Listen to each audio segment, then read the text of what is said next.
Sorry to keep you waiting. My lady, we were about to go to composite transactions. Composite transactions. That's paragraph 71 on page 540. Thank you. Bundle 2.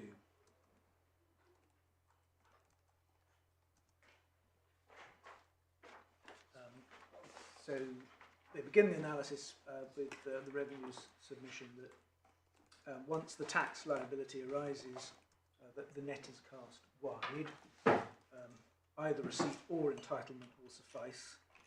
The upper tribunals have picked up on that phrase, the net is cast wide, as a sort of justification for extending the meaning of entitlement, which I think that all they're saying is that either receipt or entitlement will suffice. Then they turn to this sort of important timing point. 72, in some cases the identification of the person to whom the distribution truly belongs could involve having to stand back and look at the matter realistically, ignoring any technical or artificial legal arrangements that we put in place to obscure that identity.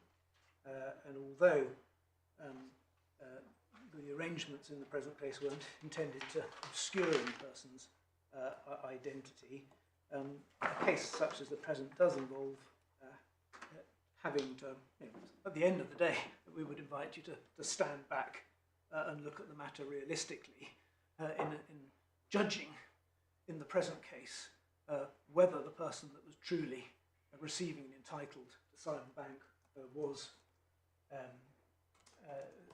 Simon Bank, or whether the appellant was the person to whom truly all these £139,000 a year belonged. However, how do we judge what is really or truly or in reality the case, unless it's by applying the legal principle? I always wonder when people say that. Yes. They say, truly or in reality.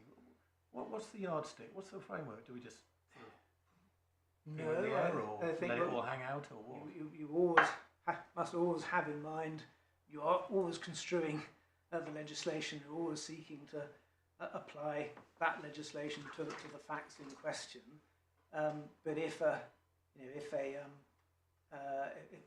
one's looking at someone just using an asset which belongs to them to ensure that income is paid to somebody else, they might sort of temporarily transfer the right of an income for a short period to another person as part of arrangement. But if they've always got the right at any time to bring it to an end, then might stand back and say, well, the underlying right was always with one person, that sort of analysis. But one's always got to be seeking to apply on this realistic analysis who does this right actually belong to, who has the right. So it's it is just a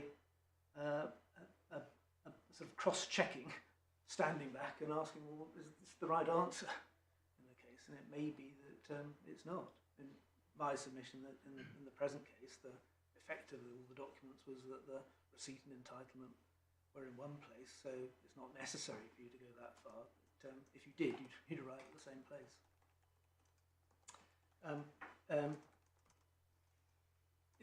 Your Lordship's echoed something that Lord Reid said in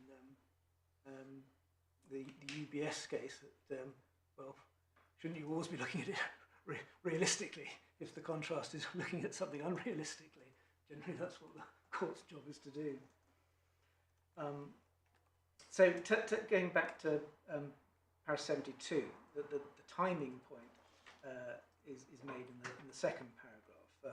However, the fact that the question is one of actual receipt or entitlement at the time of the distribution means that the statute requires the focus to be on the situation at that time, not on anything that happens to the money afterwards, still less on how the person from whom the company is buying the shares came to be in a position to sell them in the first place.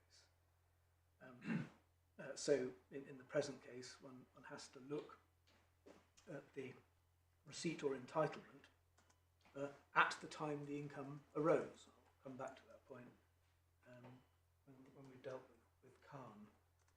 On the face of it, therefore, Section 385 is not a statutory provision that is concerned with the overall economic outcome of a series of commercially interlinked transactions, but only with the question of who was entitled to the distribution or who actually received it.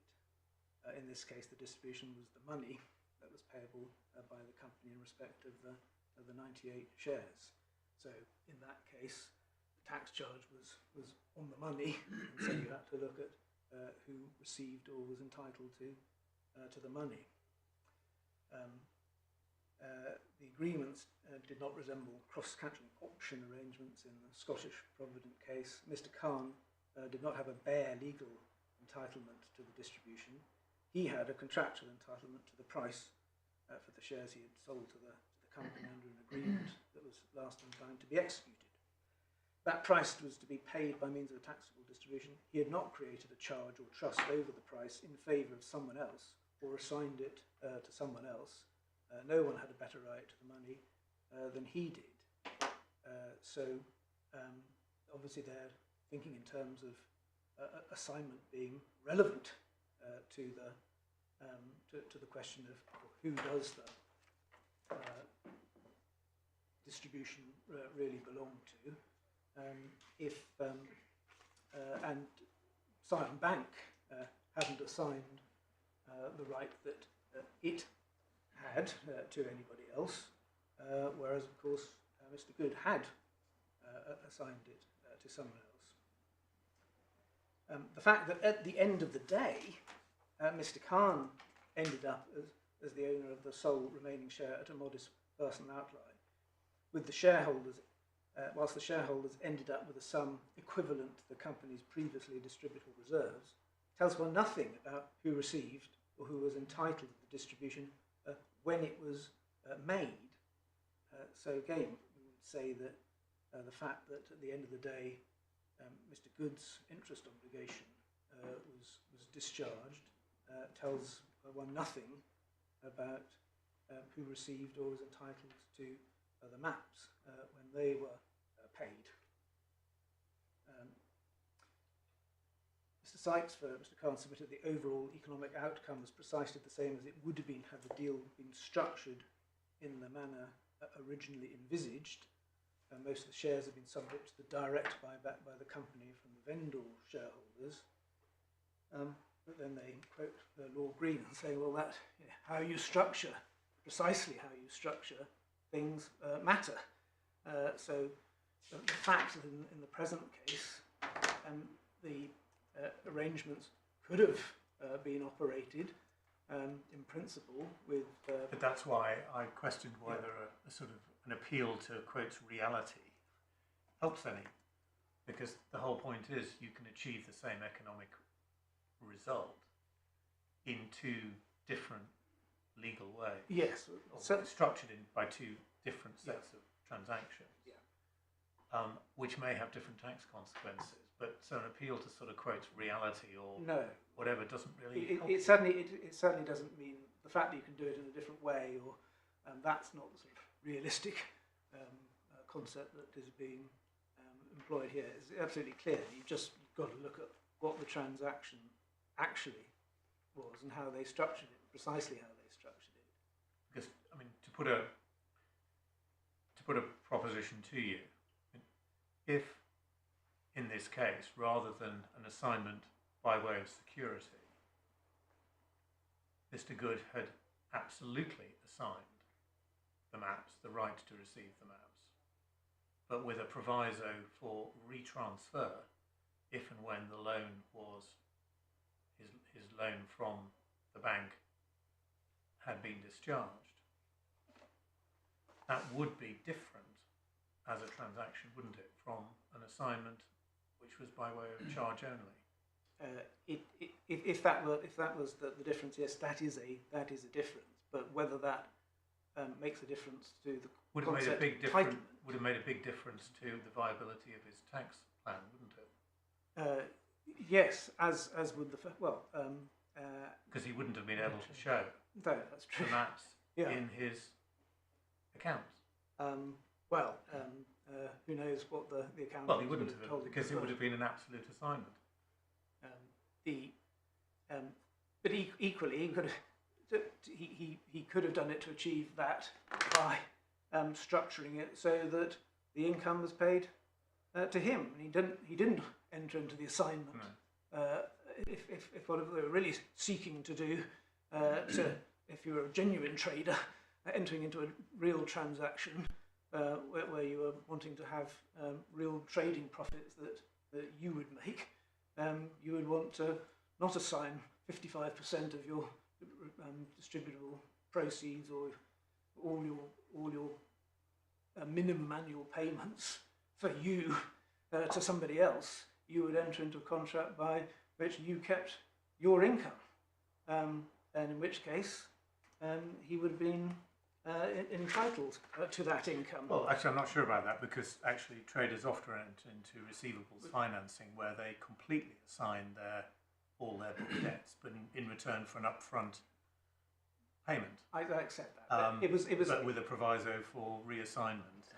I accept that, but it was certainly open as a matter of structure for this transaction to have been structured in a way that the individuals became entitled to the minimum annual payments and the proceeds, and paid them on to Scion Bank.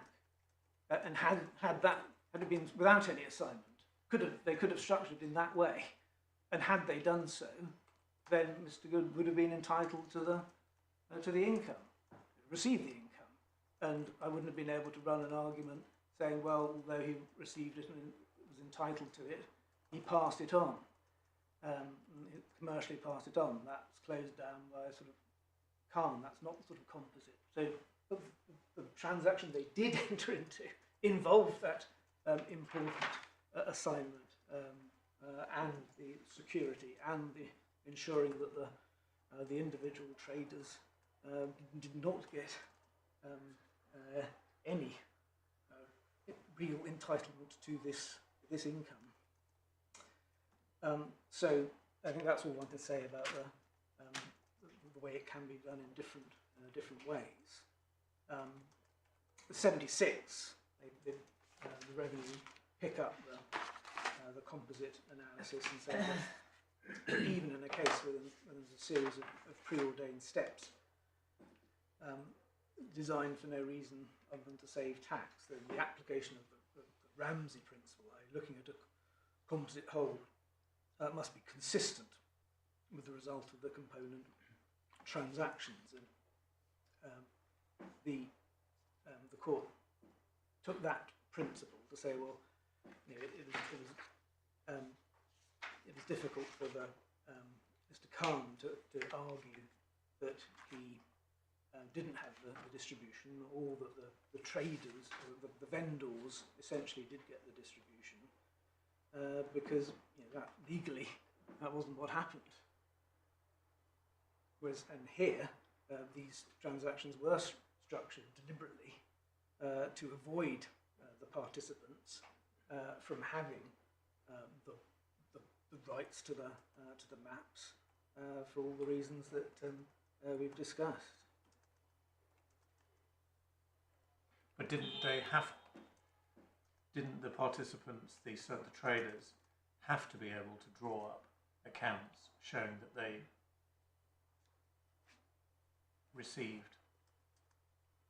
that they had the right to receive the maps? They had to ensure that for the purposes of generally accounting well, but it didn't. practice. Maybe I've got this wrong. Yeah, no. The first hoop they had to jump through was to show that they were engaged in a trade. Yeah. And if they had no right to receive income from the sale of the distribution rights. Well, on any view, they had rights to receive the 45%. And in reality, that the 45% of any distributable proceeds was the element of income that they would actually get. Yeah, but sorry, maybe I've misunderstood the way that this worked, but I thought that the accounts that you showed us were drawn up and presented to the revenue on the footing that this was somebody engaged in a trade. Yeah. Look, it's trade. You've got income on the one side and you've got expenditure on the other side, ergo you're trading. If in fact they had actually assigned absolutely all rights in relation to the maps to somebody else, they could not have shown those receivables, anything on the income line in their accounts. Certainly they were yes, I accept that. And that would have not looked much like a trade. Yeah, I accept that. So, but my point on the accounts is that whatever was put in the accounts cannot ultimately determine whether, as a matter of law, the traders were entitled to the But perhaps this is where things like realism comes into play, because going back to looking at your emphasis of at the time, so at the time,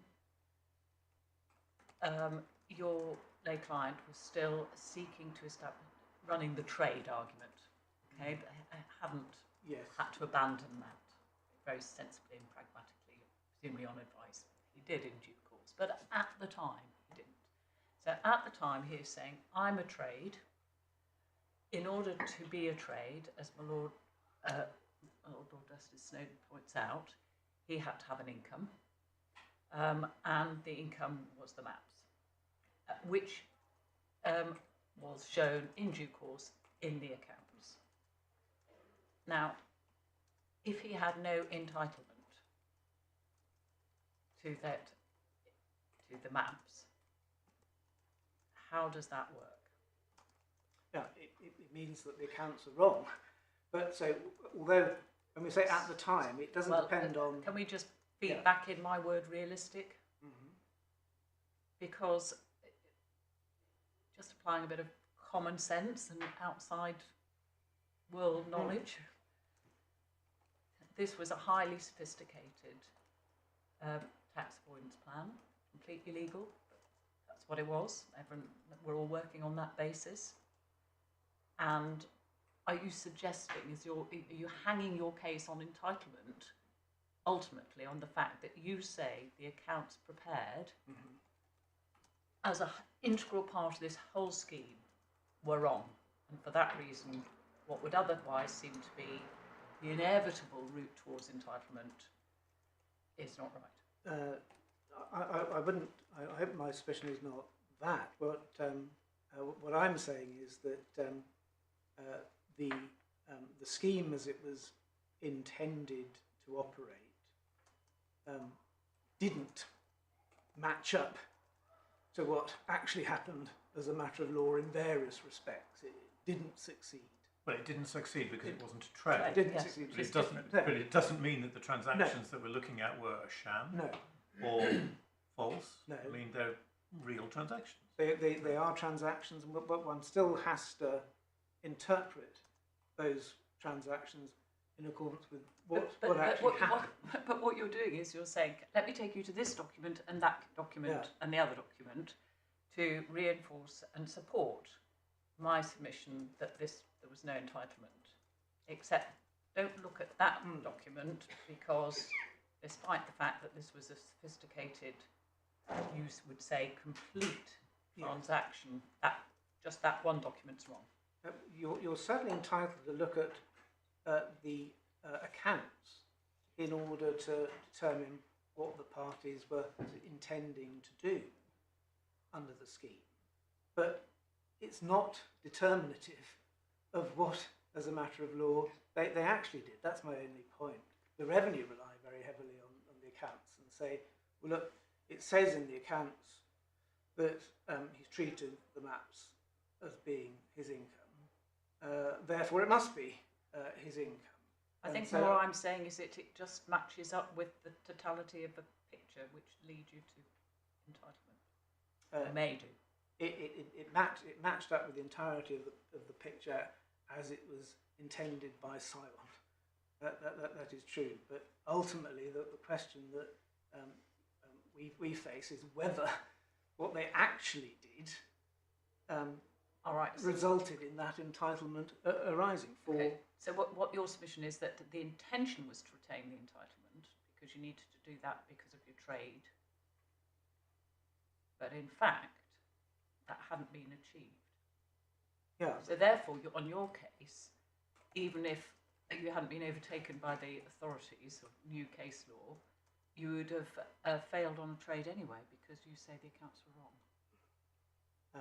Well, on my case, I do say that the accounts are wrong, and that actually would be, accepting that would be fatal to the trade argument. Would it be fatal to your trade anyway? Because the profits of a trade, the starting point for the profits of the trade are the gap profits, and so it'd be very difficult to argue that.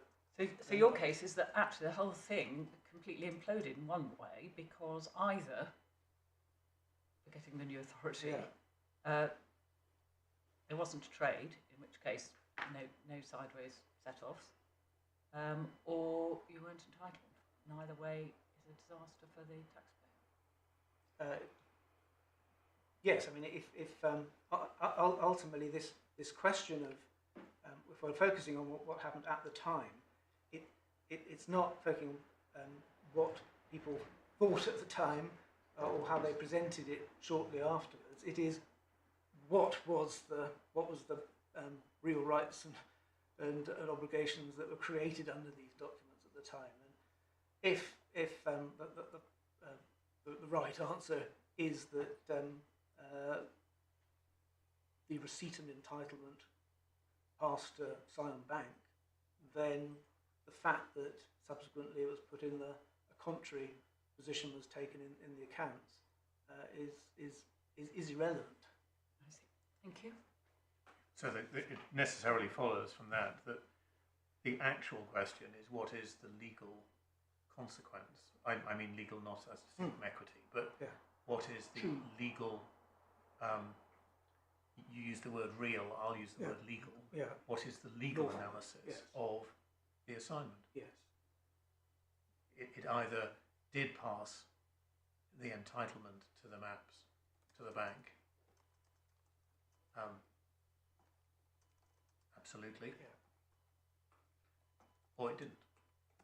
Coupled with I will say that in the present case, one's got to look at the assignment that took place and the payment directions, the irrevocable payment directions, that sort of takes us back to a point we were discussing. I don't think you say that the payment direction of itself changed. Well, do you? Sorry. Do you say that the payment direction of itself amounted to an assignment or changed the character of the security document? I mean, had it just been not had the security document, just had the no, it's coupled the transactions taken together. Those two elements taken together because they led to the payment to Sion Bank. There is one point on this which I'd like to sort of clarify, if I may, the discussion we had earlier as to what is this income? Is it income that constitutes a payment, or is it some sort of accrued income right? And I think we've missed out a step. I've missed out a step in the in the statutory framework. If I could show you how Section 611 relates to Section 609.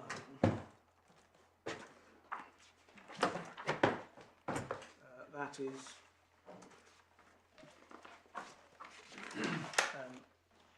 tab 3 of your authorities index.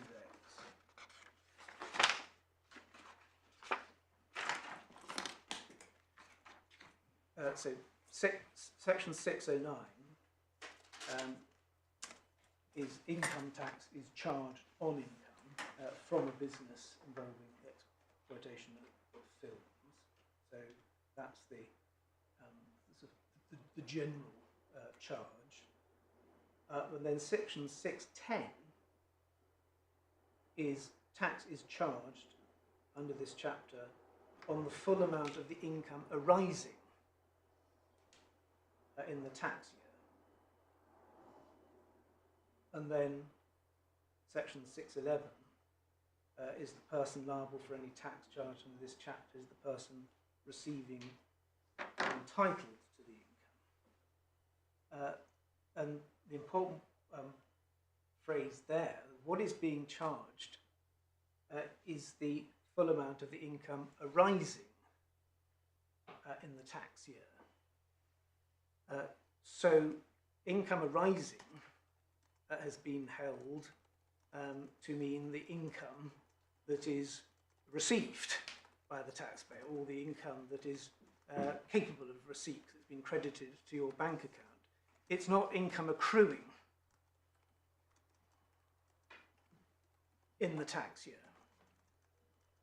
So when you ask sort of what is the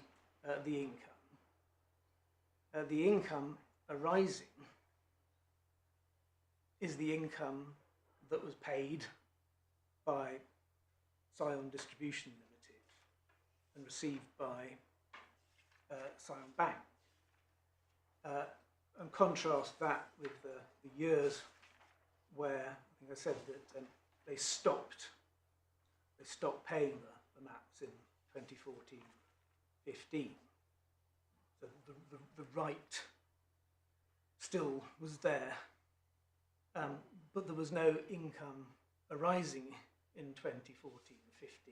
So there's nothing to charge under this, and so this charge is fundamentally different to the charge on trading profits, where that's right. So as I've got it, 609. Have I got that right? 609. Sorry, 609 is the one that says business involving exploitation of film where the activities don't amount to a trade. And of course, you didn't want to be in 609. No. You wanted to be elsewhere. Yeah. So you've fallen into 609.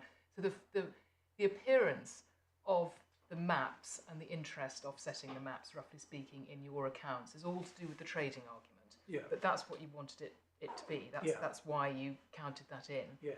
And for 3 years, the MAPs were paid, weren't they? For the first 3 years of the scheme, a MAP came in annually every April. Yeah. And so you had these draft accounts that would have registered that. We know that the trading has fallen by the wayside. But what you're talking about is absolutely right to say that you're now looking at the income charged as the income arising in the tax year. So all you're saying is that begs the very question to be answered, whether the MAPs were income arising in a tax year. The issue is who is entitled to them. Yes, but it is the income that is arising is not some conceptual amount of income that is due under a right, some future payment in the distribution okay. agreement. The tax is only charged on the income arising, which is the income received by Scion Distribution Limited. Well, received in fact, and that again, that just begs the question to be asked, doesn't it? Because the tax in issue, as I understand it, is the tax on the 3 payments of MAPs in the first 3 years of the operation of the scheme that come to approximately, whatever it was, 180,000. Exactly, yeah. It is, and so it begs the question, but it's still important to make clear that what is being charged is the income arising, not some accrued income or some contractual right to income. I think that's what we were discussing earlier. This concept of is it the receivable that's brought into charge, or is it the receipt? Well, it is the income arising. So the mere fact that there is a receivable under the distribution agreement does not produce an income tax charge. The income is only charged a tax when it arises, which requires it to be paid. So that sort of I think the point to make there is that it is not under some.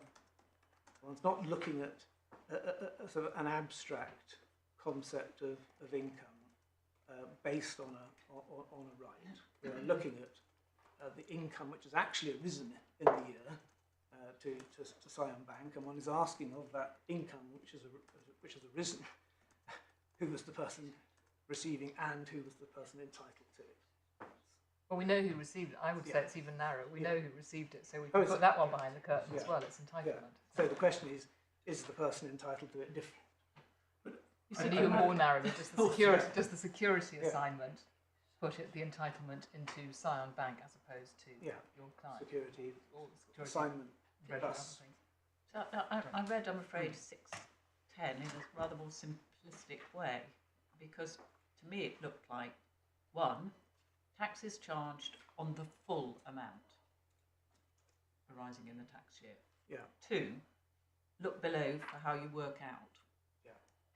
And That- then 612, this is how you calculate it. that's So right. to me, the important phrase in one, or you've got to read it as a piece, on the full amount, because that's what it's saying. It's on everything. And then, because of course, there's things that you can't set off against income when it's a film scheme that you could if it was a trading. And so for me, the purpose of one is to set out that you're starting off with everything, and then we're going to tell you what you can set off, which is Yes, far more limited in a film but on-trade setting.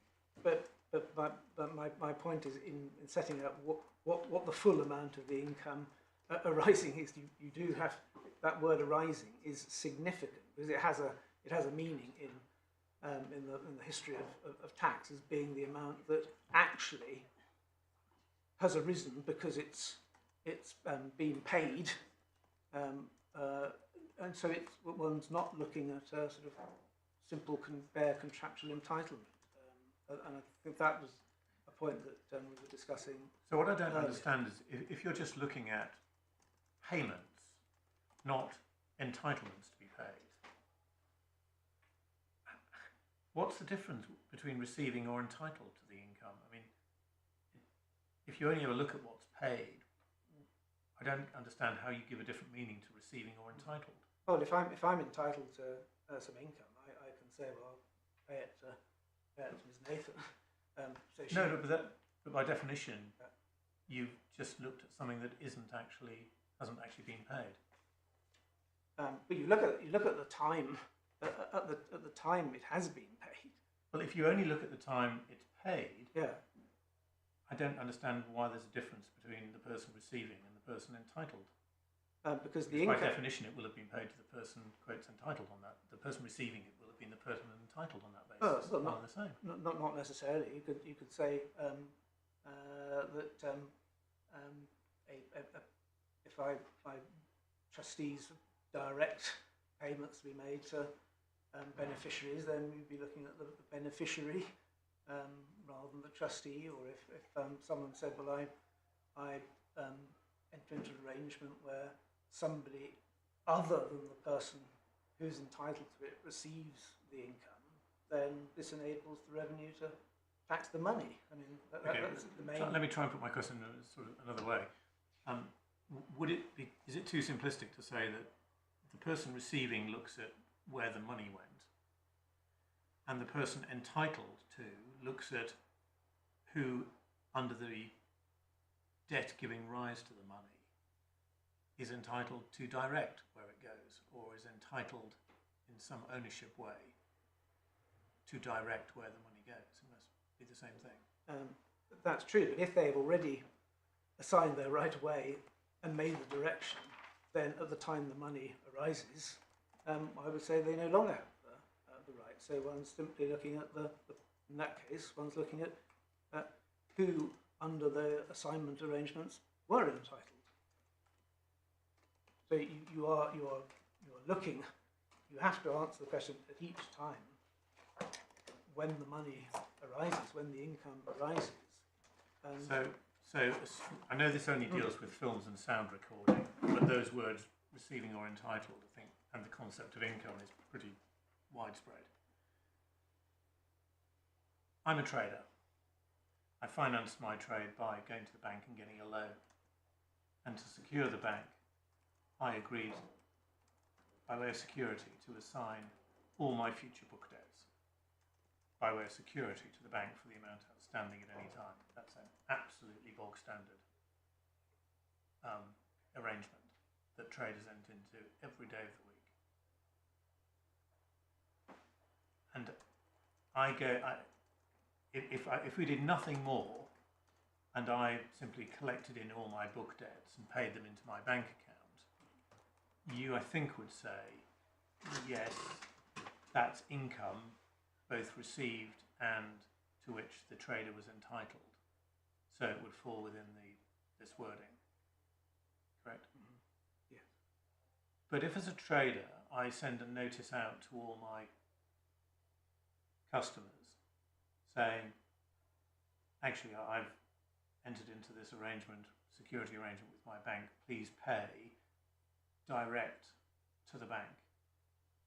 You know, pay any debts direct to the bank into an account in my name with the bank. It's still direct to the bank. Hey presto, with £1 I'm free and it's not my income. No, in that sort of situation, I would still say that the trader who's taxed on his trading profits. One has to ask whose profits. No, but I said, is it not? But you're saying, forget profits.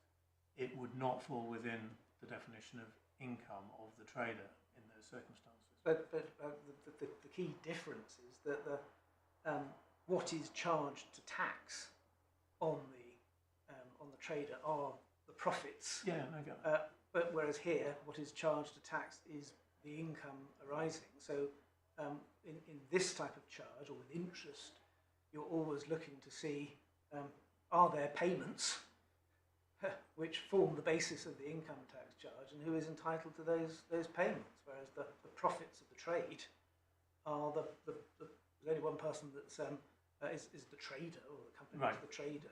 But your point is that the trader in my second scenario would have no income because he would have directed all the payments to go direct from the customers to the bank. No, because in computing the trader's profits under accountancy principles, he would be required to bring those. Yeah, but I'm saying I'm asking you whether you say he had no income. I'm not using the word profits. No, but you have to ask the word profits with the trade, because that is the thing that's being taxed. Whereas in our charge, what is being taxed is not a notional sum of profits, which don't get received at all. They're just sort of calculated as a sum, whether you get them or not. What is specifically brought into charge to tax is the amount of the income arising. Right. Therefore, what is being looked at is. That's what I thought you were saying. Yeah. Thank you. Now, where have we got to? I think we were back with Khan. Khan, and really just pick up the Do anything more on composite transactions?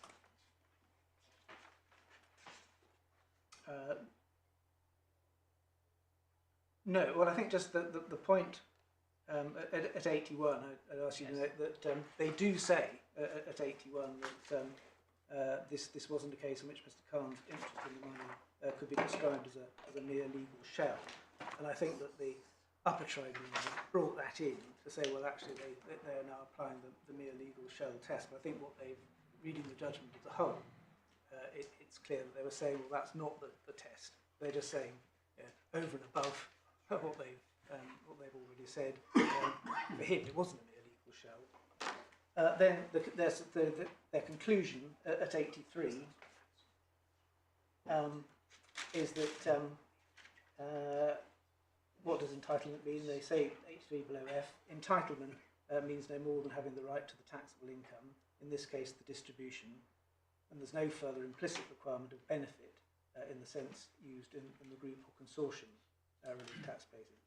If one asks the only pertinent question, to whom did the purchase price of the 98 shares belong? There's only one answer, that's Mr. Khan. However, even if there had been a requirement of benefit, Mr. Khan did benefit from the distribution. So this concept of benefit, which the upper tribunal really founded its decision on, is not relevant. It's not part of the ratio of this case. And one's simply asking who was entitled to the income at the time it arose, and the fact that thereafter that income was used to discharge the benefit of an obligation of Mr. Good, in the present case, is irrelevant. So that's what we take from the Khan case. Just before you go on to your next authority, how are we doing for time? I'm very conscious we've been asking a lot of questions, so I'm not putting pressure on you, just seeing where we are. Conscious that, well, we're doing... Nathan's got to have her go in due course. Fairly well. I was going to take you to the upper tribunal Yes. next, and then maybe I could deal with most of the other points in reply. Certainly. Well, let's do that then. Thank you. So you want to turn to the upper tribunal Yes, judgment then? Certainly.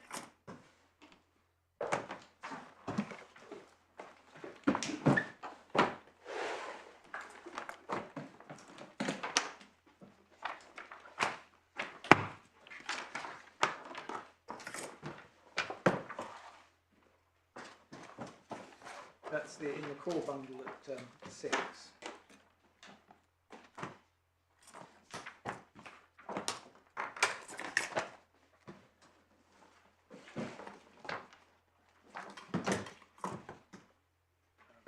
And they deal with entitlement. So they deal with issue 4, beginning at paragraph 53, page 88, and they deal with entitlement. Page 90. Actually, one further point, just as a sort of coda to the Khan case, and what how this sort of concept of benefit sort of fits in with the more general scheme to tax. The fact that a taxpayer gives their income away to a third party, but retains a benefit, is just a feature of the tax legislation. It doesn't mean that because there's a benefit's been retained, that means that one should somehow treat that payment as being naturally the payment of the person who's benefiting from it, because there's a whole code of provisions dealing with cases where taxpayers, for tax reasons, are trying to alienate their income. It's called the Settlements Code, and they apply where a taxpayer makes any form of arrangement or disposition or transfer of assets in which they transfer their income to another person, but they reserve some benefit in the income. So the settlement provisions apply to trusts, and that's where you typically see them applied. And a deed of trust will frequently say that this trust is to be operated by the trustee on terms that the settlor and the settlor's spouse are excluded from any benefit whatsoever. And similar rules would apply to giving sort of company shares away to sort of families or children, matters like that. Those are all situations whereby the taxpayers alienated their income in the first place by transferring it to another person. But a whole host of reasons why Parliament has said that if you transfer it away in the situations that are covered by settlements legislation, then it's nullified. It's treated as your income, and the part of those circumstances are where the income arises under the settlement and can be applied for your benefit in any circumstances at all. So that's really where the how income which has been given away but you retain a benefit is dealt with under the Tax Act. But the settlement provisions just don't apply to cases where there's no element of bounty. You've got to find a bounteous transaction. And so where you've got a situation with parties acting at arm's length terms, such as Mr. Good and Sion, the settlement provisions wouldn't operate, or they wouldn't have operated in Mr. Khan's case, because they were dealing with matters in a way without intending to transfer bounty to one party. So that's why those settlement provisions aren't engaged in this case or the other case. But that doesn't open up a sort of residual case where if the Khan case is followed and becomes law, it enables people generally to give away income and reserve a benefit, because most of these cases will all be dealt with by the settlement provisions. Khan doesn't mention that, but in my view, it's a further reason in support of the reasoning of Khan. The settlement provisions are now in Atoya, section 623 onwards, and they're in the authorities manual, but I don't need to take you to them. So, moving to the upper tribunal's decision.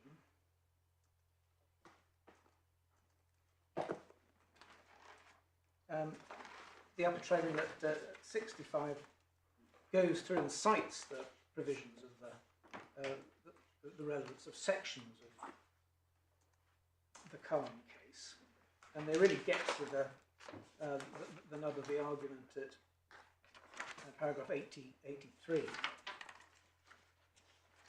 on page 97.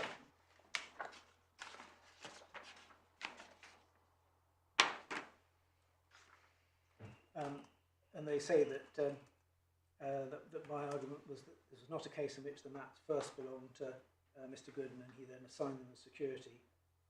Rather, the maps never belonged to him in the first place.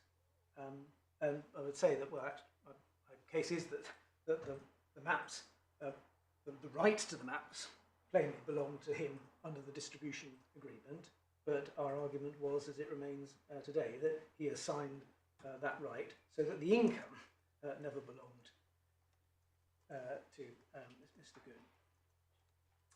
Gooden. Then they deal with the paragraph in Khan 73 where the court had said that Mr. Khan hadn't assigned his right to income to anybody else. And I relied on that passage to show that assigning the right to income would be a relevant factor for the Court of Appeal. And the upper tribunal said in relation to that, that Mr. Good entered into the assignment, true, but in Khan there was no assignment or no charge in respect to the distribution, so it's scarcely surprising the Court of Appeal observed this fortified its conclusion that no one had a better right to the distribution than Mr. Khan. What the court did not say, because it was not necessary for it to do so on the facts before it, was that any charge, trust or assignment, necessarily operates to deprive the charge or settlor or assigner of any entitlement. I don't say that any form of charge necessarily operates to deprive a person of entitlement, but recognising that an assignment can have that effect, if its effect is to transfer the entitlement to the income, which is what we say the effect of the assignment and the payment directions were in the present case. So at 87, they say in the second paragraph that the points made by the Court of Appeal in Khan show that other factors such as whether the person has a right to the income, yes, and whether he or she derives a real benefit from that income are relevant to the question of entitlement. So we say that the first part of that is correct, but whether or not a person derives a benefit from that income, we say are not relevant. But Khan is clear. So turn to 88. They start off by saying that the case law on beneficial ownership is not a particularly helpful starting point. And we agree with them on that, but they come on to conclude by really adopting the mere legal shell test.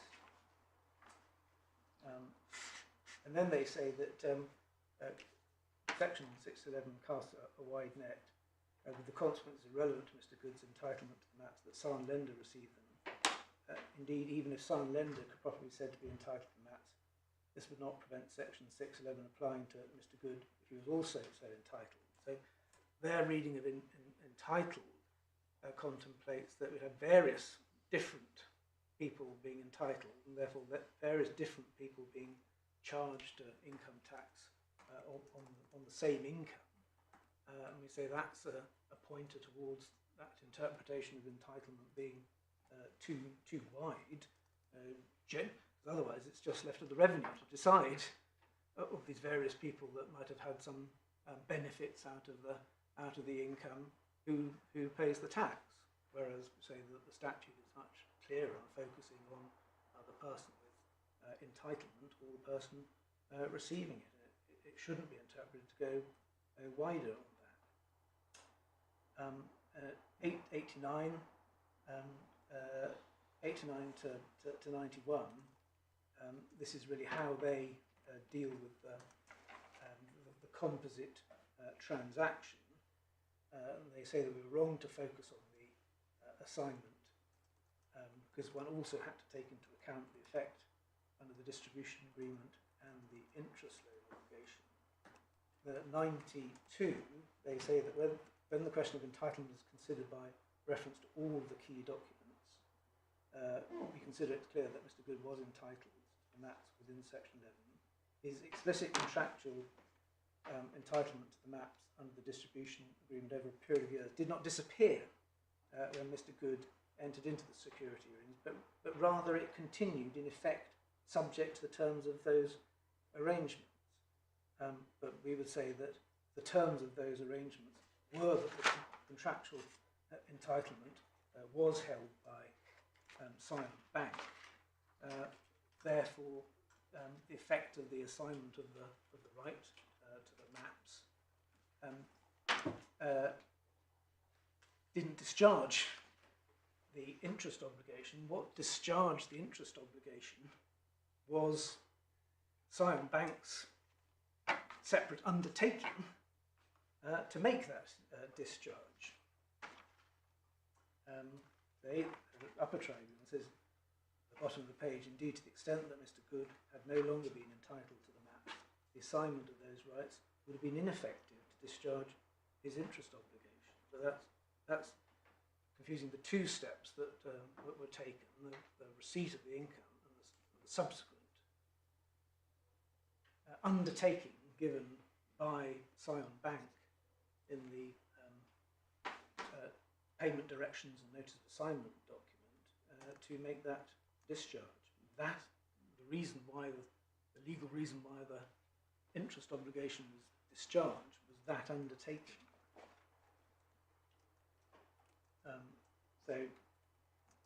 That's what at 93 the upper tribunal described as being the continuing enjoyment of the benefit of the maps, and at 94 they conclude that his rights were not a mere legal shell. So that, again, they're sort of introducing here in their sort of core conclusion this concept from beneficial ownership. In order to have the power and authority to direct the income to be paid elsewhere, Mr. Good must necessarily have had a right to do so. Well, that's true, he had a right to the maps, but he assigned that right by way of security to Sion Bank, and the effect of that was that he did not have the relevant right to the maps when they arose. And that is the only relevant time. And that's paragraph 72 of Khan. So those are the core criticisms that we would have of the upper tribunal's reasoning.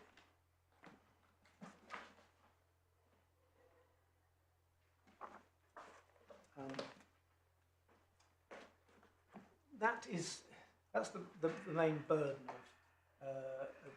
of my submission. The Revenue have picked up a few other cases, but it may be that the tribunal didn't rely on. The Patterson, Dunmore and McGowan. It may be helpful if I deal with those in reply. There's just one other point you would have seen that in our grounds of appeal in our skeleton, we raised the sort of kept open, the sort of distinct ground of appeal that, well, if he wasn't entitled to the income, we would say that would support an argument that we raised below, that the maps themselves were not income from the business of exploiting the film rights. And we would say that still that the true income, any income from the business involving the exploitation of film rights was the defined proceeds. But we've kept that open, but it essentially stands or falls by whether he was entitled to the income or not.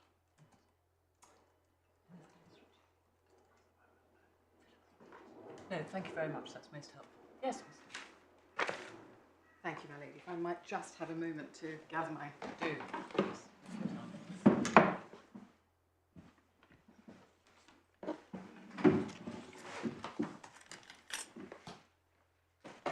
My lady, my learned friend had 4 grounds of appeal. I think it's safe to say that one might regard grounds 1 and 2 as overlapping to such a significant extent that it's appropriate for me to deal with them together, and then perhaps then come to grounds 3 and 4 in due course. You will have seen that we make a few points at the beginning of our skeleton argument about various matters that are raised. I don't intend to repeat those, but we stand by those points. We maintain that these aren't self-cancelling arrangements in the strict sense of Brownian-type motions, gas particles coming in, cancelling each other out and leaving. There was a finding of fact that these weren't self-cancelling arrangements, and that finding is not disturbed, and has not been challenged, and therefore it's not open for my learned friend to maintain the submission that these were self-cancelling in that sense. The burden of my submissions is going to be what is it that Section 611 is looking at. But perhaps in order to address the question of what is the income and whether or not trading principles apply when determining what is the income for these purposes, it might be appropriate early on to perhaps take you, my lord and my ladies, to sections 611 and 612. So that's tab 3, first funding authorities.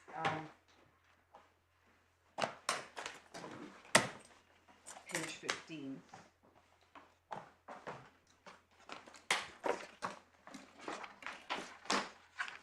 And you have, my lady, already taken my learned friend to section 610. It's the full amount of the income arising in the tax year. Person liable, obviously, is what we're all debating today. 612. I draw this to you to show that actually the principles that apply for the purposes of determining what is the income for section 609 purposes or 611 purposes is actually determined on the basis of profits as well. Because if you look at 612 sub 1, the section applies for calculating the amount of income charged. Expenses wholly and exclusively incurred for the purposes of generating income are deductible. So you do have income, which will be whatever arises from the activity of exploiting films. So that would be maps and defined proceeds in this case. And anything that is actually deductible.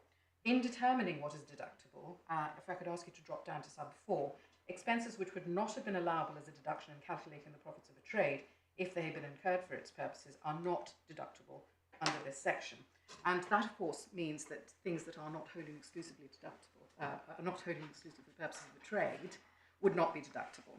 And in this case, lowered further down in the appeals, there was an argument that was run that the interest payments should be a deductible expense, but that was lost. So the way that the maps were intended to work, and I accept that that's how they were intended to work, was that the arrangements gave rise to a year 1 loss.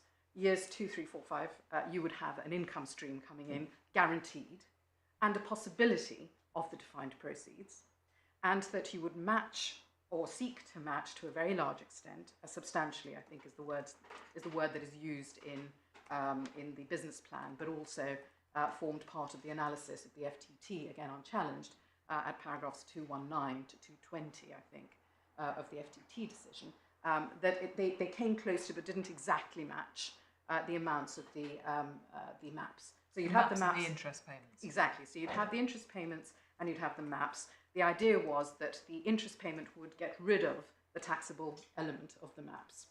but it didn't exactly match. So that's why you see figures such as 136 something or other and then 140,000. I can take you through the relevant the two tax returns that are legible, should you wish me to. But the point being that they were there in order to be able to say that there was income in every year, but it wasn't in the end taxable because there was an almost equal and opposite deductible expense against it. And of course that argument was lost below, it being held that those interest expenses weren't wholly and exclusively deductible. Therefore, the only amount of income that is income within the scope of Section 611 as we now stand is the MAPS income. So that's how we got here. When you say the income is the MAPS, can we just be a bit clearer about that? You probably guess what's going.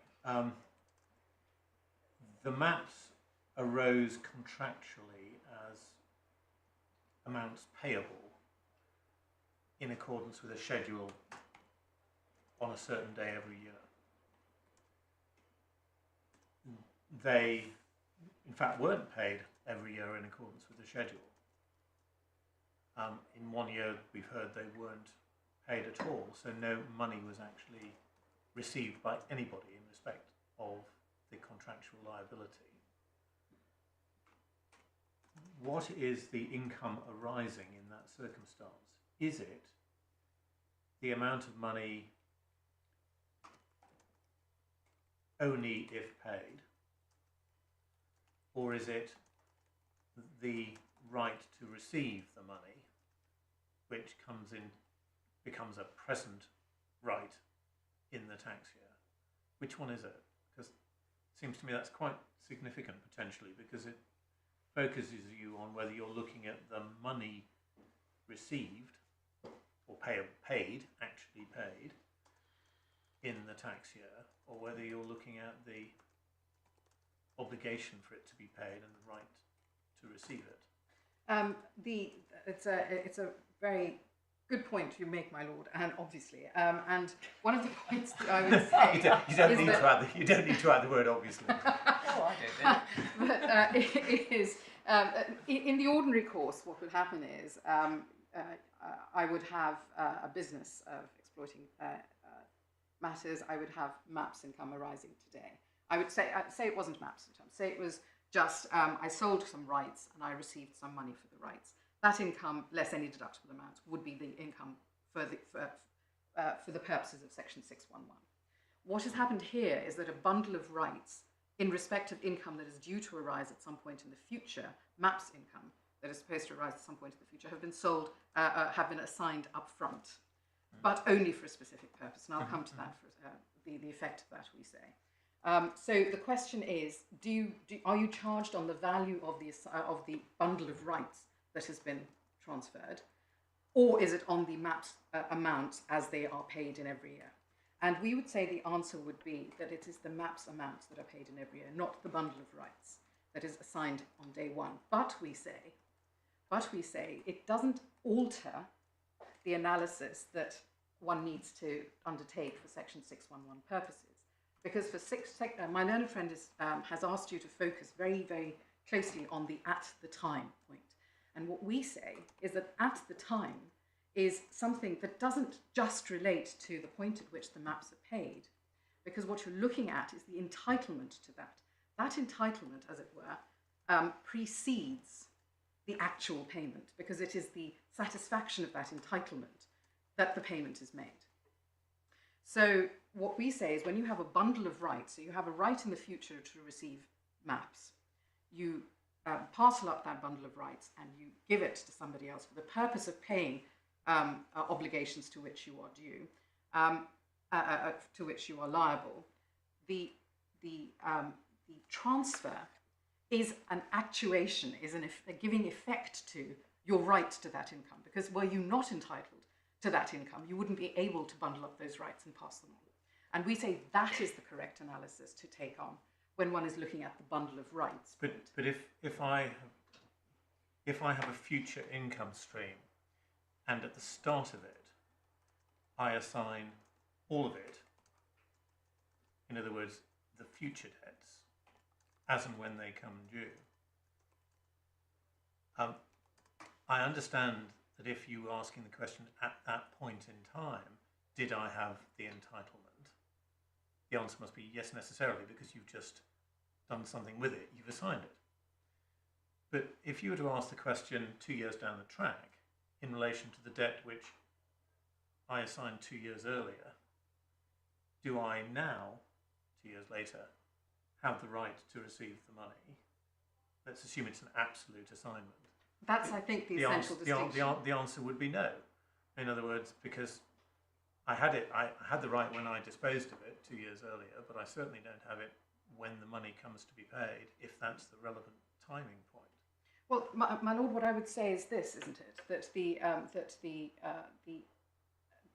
fact that the maps arise at a later date has been countenanced in the transfer, and it is saying that as and when they arise, you will use those for this specific purpose. So when I make that, parcel up that bundle of rights and transfer it, I'm transferring it subject to the use that it is going to have, even at that time. So the correct analysis, we would say, is that at the point at which I bundle up these rights and I transfer them, I clearly have an entitlement to the maps as they arise. And that is maintained because the maps can only be applied when they arise in the manner that is consistent with the transfer that I have made. And I think therein lies the essential distinction between an absolute assignment and assignment by way of security. In this instance, because the assignment by way of security is only for the purpose of discharging the transferors, the assignors, loan obligations. It is not for any other purpose. And therefore, the correct analysis, we would say, is that both at the point at which the parcel of rights is bundled up, as well as the point at which the income actually arises, it is subject to the qualification to the rights that I have attached to the way in which that money should be applied. So that is only possible if I have maintained my rights in the income as it arises.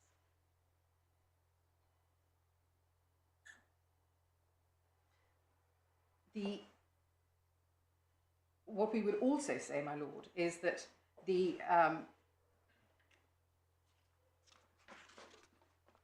when we look at my learned friend focuses on the at the time, because he says that Khan tells us to look at the time being only the point at which the distribution arises in Khan. Now, Khan, of course, is a case where there was only one transfer, and that one transfer was the distribution. The point at which that arose was a single point in time. Here we have multiple points in time, and we say, therefore, that the correct analysis to look at, that is why I've come back to the point that I made earlier. When you have multiple points of time at which the income arises, the correct question to ask is, at the point at which I transferred the right to receive the future sums, what was the effect of my transfer? Was the effect of my transfer that I no longer was entitled to those? I no longer had the right to have them used in any way or applied in any way? And the answer is no.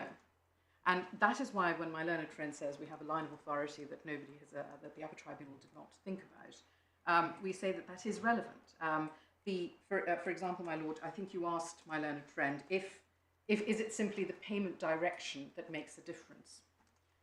Is it simply that changes the analysis from one which is a security assignment in which the assignor remains the equitable owner, but also has a right to have that money used in a certain way and has not absolutely given it away, versus somebody who ceases to be the absolute owner because he has directed the payment to be made directly to the creditor from his debtor.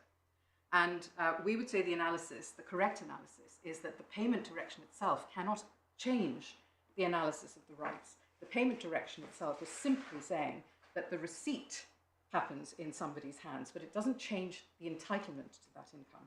That entitlement, we say, remains throughout with Mr. Good in this case. So, for instance, if one looks at section clause 3.1, if I could take you first to that. So, clause 3.1 of the distribution agreement. So that is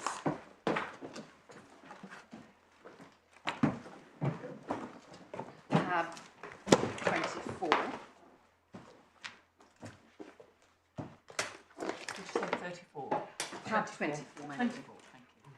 So my bundles have split slightly differently. Yes, so I think Ours too. ours start at 14, so I think all the relevant documents are in the second supplementary. excellent. bundle. Mine starts at 16, which is rather helpful, but nonetheless, we shall soldier on. So this is the distribution agreement. And when one looks, so this is between Mr. Good as the vendor and Sign Distribution Limited as the purchaser. By this stage, Mr.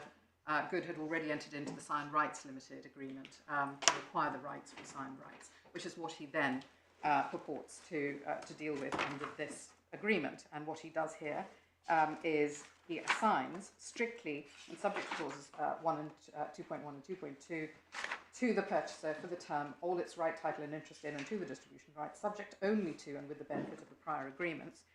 And then one looks at 3, in consideration of and subject to the valid and effective assignment of the distribution rights, pursuant to clause paragraph 1.1, the vendor shall be entitled to the following payments, and that is MAPS, which is the guaranteed amount, and then there's the more speculative amount, which is the in effect the defined proceeds. And so the entitlement starts with, vests in, as it were, Mr. Good at this point. We then go to tab 38.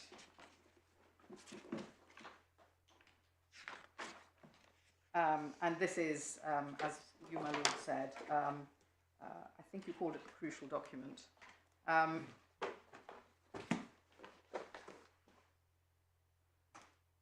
And here, this document states, the lender, so it starts with deed of security assignment. So recital A acknowledges the loan agreement, that you have signed on or about the date hereof to make you a loan upon the terms and conditions of the loan agreement for the purpose of funding part of your capital contribution towards the establishment of a trade of acquiring, exploiting certain, through sales, certain distribution rights and feature films, the film rights. You have acquired film rights under the acquisition agreement. You shall exploit the film rights, and that's the distribution agreement. You have agreed to assign your interest in the film rights by way of security for the loan. And then it says your loan obligations. I mean, as a matter of fact, that's wrong, isn't it? Yes, it's not the film rights, it's the, you agree in return for the lender agreeing to advance to you the loan to comply with all your past or future future obligations and liabilities, whether actual or contingent, joint or several surety, or in any other capacity, to the lender. So the agreement is to comply with all future obligations and liabilities to the lender, including your obligation to repay the lender the loan, all interest thereon.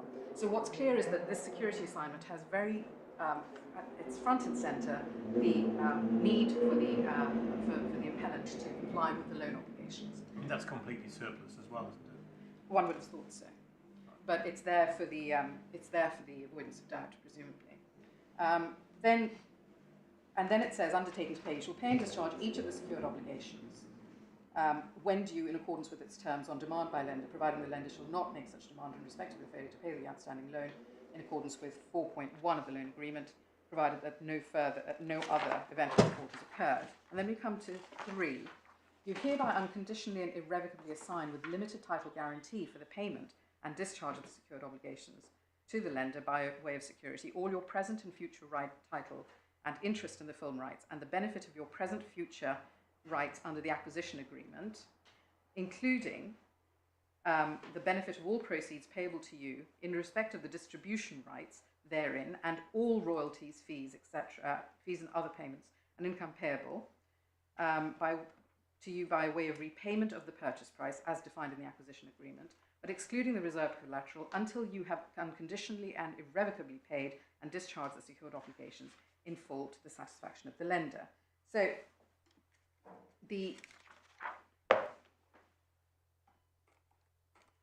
forgive me, It's the last bit of the clause. It's the assignment of the rights under the distribution agreement. Exactly. Now, I was just wondering why it kept talking about film rights. It's mysterious to me because I thought the film rights had been assigned to the distribution company, whatever it is. Exactly, that's right. And there's a separate security assignment. I think it's at 26 and 27, if I'm right. But this is dealing with the rights to receive the maps. And what it is saying is that for the, here, in what does it say here? Including the benefit of all proceeds payable to you in respect of your distribution rights therein and all royalties, etc., until you have unconditionally and irrevocably paid and discharged the secured obligations in full to the satisfaction of the lender. So the purpose of this is to provide security for the payment of the loan obligations. It isn't an absolute assignment, because what it is a transfer, but subject to a very specific qualification, which subsists throughout. Which so just to be, I'll put the same question to you as I put to Mr. Baldry. Is it right, this cannot be a legal assignment of the rights to the maps? I would say it cannot be a legal assignment. Because it's not an absolute assignment. It's not an absolute assignment. So, by definition, it can only take effect as a form of equitable assignment. Yes. Right. And what we would say is that what it reserves and preserves for the assignor at all points is the requirement that this assignment is only made for the purposes of securing the compliance with and discharge of. That's the security. Yeah. What is the effect of an equitable assignment by way of security in terms of ownership of the underlying asset over which the security is charged? My lord, my recollection of the law is the same as yours, which is that it doesn't change the ownership from that of the assignor to the assignee. So the assignor, being Mr. Good, retains the ownership of the underlying maps as a result of. I mean, I do think it would be useful to have some authority to support that proposition in the same way that I was looking for it this morning. I mean, it's clear that the legal title to the debt remains with the assignor because it's not a legal assignment. You'd have to because it's not absolute. It doesn't comply with Section 136 of the Law of Property Act.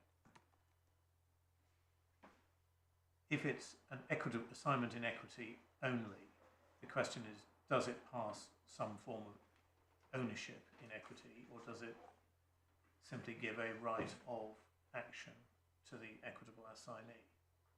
My lord, I can confirm this to you, having done some research overnight. I'm afraid it takes me beyond the realms of what I can tell you authoritatively now. Right. What I will say, however, is that what this does not do is absolutely transfer ownership of the maps to anyone, not least to the counterparty bank. And so, well, actually, instead of just saying ownership of the maps, I think you would, let's be more specific, ownership of the right to receive in futuro a payment in satisfaction of the obligation to pay maps undertaken by the distribution company. I want to distinguish very clearly for a moment between the money, which is paid in satisfaction of the obligation, and the receivable, which is the underlying obligation which the distribution company gave in consideration for the assignment to it of the film rights. I mean, if I'm doing it more simplistically, it's the book debt and the money. And what I'm saying, what I'm trying to get to is, you see, if what we're doing here is looking at who did the receivable, the right to receive, the shows in action, belong to. It belonged in law to Mr. Good. Question, did it belong in equity to Mr. Good, or had it passed to the bank? That would be the question. If we're not looking at the shows in action, but we're looking at the money when paid, if that is truthfully what the income arising is, it's the money when paid. The answer may be different. My lord, and that's what I've been banging like a dog with a bone this morning, trying to worry away at, just to try and get clear in my own mind what it is the tax statute requires us to look at. Yes, in the ordinary way, I would say one looks at the money as it arises, i.e. one looks at the money and the entitlement to the money when it arises. But given just pause there, and see, this is why Khan, I think, has some limited relevance to this case, because in Khan, as was pointed out, the right to the distribution only arose when the distribution was declared, and it was payable to the shareholder, as indeed was the money. Yes, exactly. There was, as the Lady Justice Andrews pointed out at one point in her judgment, there was no assignment. No. All the money went to the shareholder, who was the person entitled to the tree which produced the fruit. So yes. the question we face in this case is different. Yes. So that's and I why. say the analysis therefore needs to be different Right. as well. Okay. And the analysis therefore needs to be more nuanced than the analysis in respect of a single shareholder with a single declaration of a distribution and single receipt of a distribution. Here, that is why I'm saying that where what has happened is a bundling up of rights which arise at some point in the future, and one asks oneself, what is the income for these purposes? I say that the income for these purposes needs to be understood as the rights that as the future income, but reflecting the fact that it has been directed to be paid in a certain way ab initio. So it isn't appropriate, I say, to adopt the completely snapshot approach, the sort of tunneled approach of adopted in Khan, because there was only one thing, and that was at one point in time. There was no future transfer, there was no future question at all. The nuanced answer I would give you, my lord, is that the fact that the income arises in a later year and that the money arises in a later year and is brought into charge in a later year does not mean that it isn't something to which the person who has transferred it in a qualified way is not entitled to it. So you say he was entitled when the contractual arrangements were put into place. The fact he disposed of some interest or gave some rights over the future payments doesn't matter. Doesn't change the quality of his entitlement in respect to that amount. Neither at the beginning nor at the point at which the money actually arises. So neither at the time of the bundling up and transfer of the rights, nor at the point at which the money arises, has the individual given an unqualified transfer to anyone. At all points, the transfer is impressed with the way he wants that money to be used. And that flows from the transfer at the very beginning, which impresses each pot of cash arising in each year with that same qualification. And we say that that shows that he has the entitlement, he has the right to. Receipt, obviously, is separate and is a separate head of charge. So it's not that he has to have the money, it's not that somebody else receives the money. It is, should he be receiving the money? And could he be receiving the money? And the answer is, he could be receiving the money if the money's, except for the fact that he has transferred it. He has chosen to transfer it for a specific purpose. And that specific purpose extends his, is expressly contemplated within the terms of the security assignment, i.e. for the discharge of his own debt.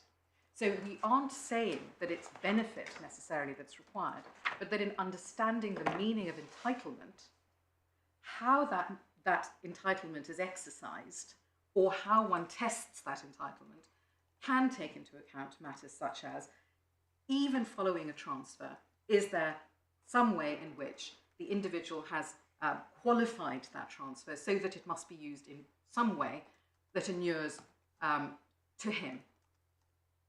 Now, when one uses the word benefit, one needs to be a little careful because, of course, in tax one uses benefit to mean something that is more than that which you're entitled. So, for instance, if you pay more than market value, the excess is a benefit. But what I mean here is it inures. It produces an effect which is relevant to his tax position. I think might be the most neutral way of putting it.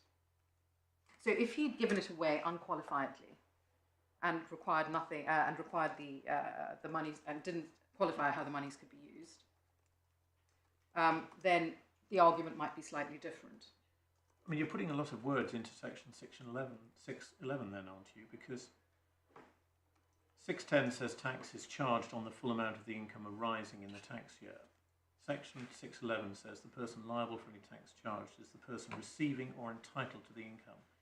I think you would accept that the person receiving would be that the person receiving when the money is received, the income is received, when the income arises. But when it says or entitled to the income, you're sort of saying or who was entitled at some point in the past before he bundled up the rights and then assigned them at some earlier stage, brackets outside the tax year. My lord, that's not quite what I'm saying. What I'm saying is that in Well, I understanding... suspected it probably wasn't, but I mean, I was trying to put to you that that's, I think what might be said is there's a different point in time to judge the question of whether somebody is receiving income or whether somebody is entitled to the income. Yes, my lord. And Can I have a shot? Yes, of course. Can I have a shot? Should I be ducking? Is what you're saying. No. I just wonder if where you're headed is to say that Khan was fine on its own facts, but Khan doesn't answer everything. And in Khan, it might have been right just to look at a very small salami slice of transaction around the particular thing that happened in that case. But here it's a bit more complicated. And the consequence of a proper analysis of what was going on here is that the entitlement persisted throughout the period. Just entitlement, Mr. Good had an absolute entitlement at the beginning, then he gave a bit of it away, if you like, or he gave some of his rights away on conditions, but it's the very existence of those conditions that you say creates a sort of a fishing line that still holds his entitlement, or still anchors him to these rights. My lady, I couldn't have put it better myself. So it's a continuum, so entitlement carries on. Exactly, my lady. And the point is that those conditions subsist year on year as and when that money, that cash arises. And the reason that subsists year on year is because it was imposed at the very beginning, at the point at which the bundle of rights were assigned by way of security under Clause 3. So that when one looks at what is the entitlement of Mr. Good in relation to that income, he has, by virtue of the security assignment, provided that it's to be applied only in a certain way. And that application in a certain way subsists every time that income arises. You see the difficulty I have with that is, and I'm just putting this to you, actually, I think is really Mr. Balty's point, that that's effectively saying it's the person receiving the income or entitled to the shows in action from which the income is derived. Because, I perfectly well understand the proposition that if it's only an equitable assignment by way of security, that Mr. Good retained either ownership of or some interest in the contractual rights created by the distribution agreement. Yes, my lord. I mean, that's our primary submission. But right. The secondary submission... But is that enough to mean that he is entitled to the income? Because if income is consistent with income arising, and you say that means money when paid, I'm not sure that's the same thing. Well, my lord, what we would say is that when the money arises, it too is qualified by the limitations placed, and it's the cash that is qualified. That cash cannot be used in ways other than as security for the secured obligations. So it cannot even... Oh, but hang on, you're now flipping onto a different point. You're now flipping onto the question of what the bank could do with the money when the bank received it direct from distribution. I'm looking at the question of who is entitled to receive the money. Well, entitlement to receive is not the relevant test, my lord. No, that's one. So there's receipt, which is by virtue of the payment direction, the bank. But entitlement, we say, rests with, at all points, with Mr. Good, because he has subjected each payment as it arises to the same condition, which is that it cannot be used for purposes other than the secured as security for the secured obligations.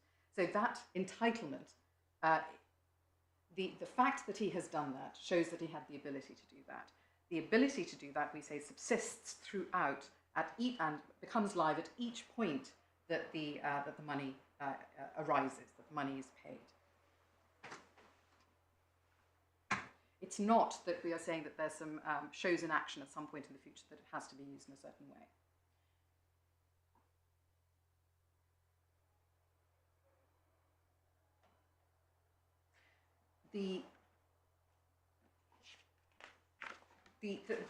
so my learned friend says that the only thing that you can look at is really at the time at which the security assignment was entered into.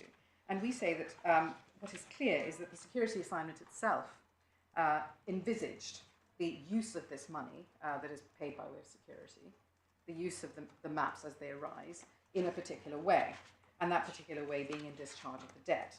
And if I could ask you perhaps to turn to... Sorry, is that really what Mr. Baldry said? I thought he said... Maybe I misheard you. Can you just run that one past me again? Because I'm not sure that is what he said. My understanding of what my learned friend said, and he will doubtless correct me if I'm wrong, is that one only looks at the security assignment because all that does is effect an assignment, and that means that the money has gone, and the right to the money has gone to Sign Bank. You're absolutely right. That was his primary case. That Yes.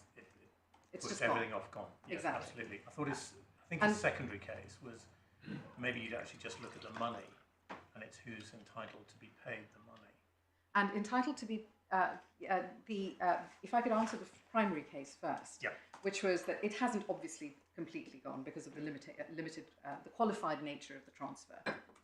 But quite apart from that, we say that the ability to use the money is also, on the part of the person to whom the assignment is made, is also contemplated within the security assignment document, so that it is not something that is dealt with only in the payment direction. Because my learned friend seeks to make a difference in time and says that the payment direction is not relevant to the consideration of entitlement at the point at which the income arises, because that document postdates the assignment. Now, there are issues about timing here. I mean, if the documents were, if the security assignment and the like were conditions precedent to the loan, all of them took place at or around the same sort of time, and all of them took effect as they were supposed to take effect, then they all took effect in advance of the point at which the income arose. And the rights that they imposed and the obligations that they imposed applied to the extent that they applied to the maps. They applied to the maps when the maps arose, i.e. the income arose. So what is not appropriate, we say, is to regard the payment direction as it were, the only thing that says what the recipient, i.e. Sign Bank, is to do with the money. Because we say, with the maps, and we say if one looks at the security assignment itself, we see from clause 11.9, so this is at page 555, there are general terms imposed. And if I could ask you to turn the page and look at clause 11.9,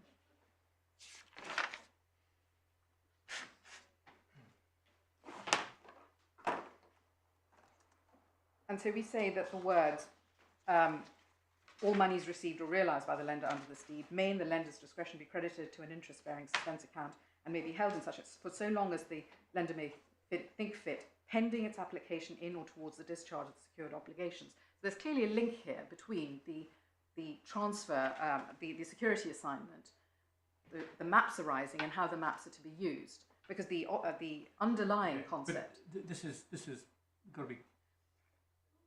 When money is transferred to the lender, in fact, it will be transferred from a bank to a bank at which the lender has an account. I mean, it doesn't come in a sort of bundle of banknotes in a sock which the lender sticks under its bed. It's not physical chattels. The money goes to the credit of the lender, and what the lender agrees to do is to apply an equivalent credit to reduce the indebtedness owed to it by the sole trader, by Mr. Good. That's my point, my lord. So the money necessarily forms part of the assets of the lender. I mean, it's free. The lender can do what it wants with the credit balance all it's in fact doing is agreeing to give a credit to Mr. Good for the amount which he would otherwise owe. My lord, and that's, Right. we would say, exactly what the undertaking that my learned friend says should not be taken into account when determining... But even if you do take it into account, surely it just means that the lender is free to use the money which is paid to it as it wishes. And so if you ask the question, who owns the money, if you're asking who owns the money, it's the lender. But the money can only be used, we say, because of the qualified nature of the transfer, can only be used in discharge of Mr. Good's loan obligations, both interest and repayment of the capital.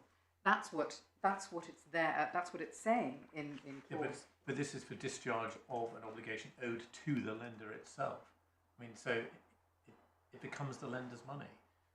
There's a very big difference between that and Mr. Khan's situation, where, well, sorry, there isn't a big difference actually. Mr. Khan got the money. He just entered into another contractual obligation to make a payment to somebody else. And so the point the Court of Appeal made in Khan was, well, it was Mr. Khan's money. And I'm just making the point to you, it was the bank's money. But it has a different result in the two cases, that particular point, doesn't it? Well, we would say it does, my lord. And the point I was trying to draw from 11.9 is money is fungible, and if the map cash arises to the lender, clearly the map cash can be used by the lender. The particular amount can be used by the lender as it wants, but the fact is that it can't not use an equivalent sum for the purposes of reducing or matching at least the loan obligations of Mr. Good.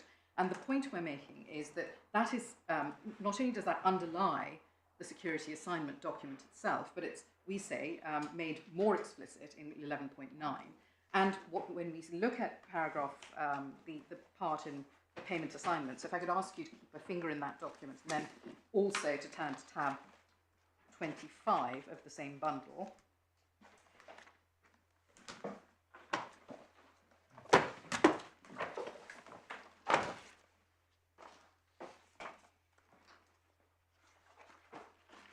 Page 491, clause 1A.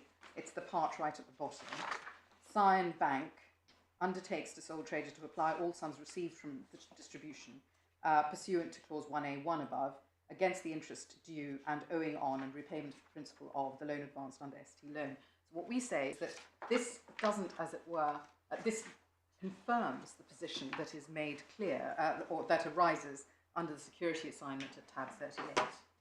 It isn't, as it were, a standalone, subsequent, as my learned friend tried to say, obligation on the part of the lender to apply the MAP's income in discharge of Mr. Good's loan, interest and repayment obligations. Because my learned friend is making the point that you can't take account of the undertaking, you can't take account of the qualification to the transfer because that happens subsequently to the transfer under the security assignment. And we say, no, that's not right. Conceptually, the security assignment contemplates that the loan interest obligations will be complied with. 11.9 shows that that's the underlying thought process as well. And all that the payment direction document does is to give effect to the understanding or the implicit action that the lender will undertake, which is to, when it receives sums, transfer to it by way of security assignment to reduce the obligation, loan interest obligation of Mr. Good.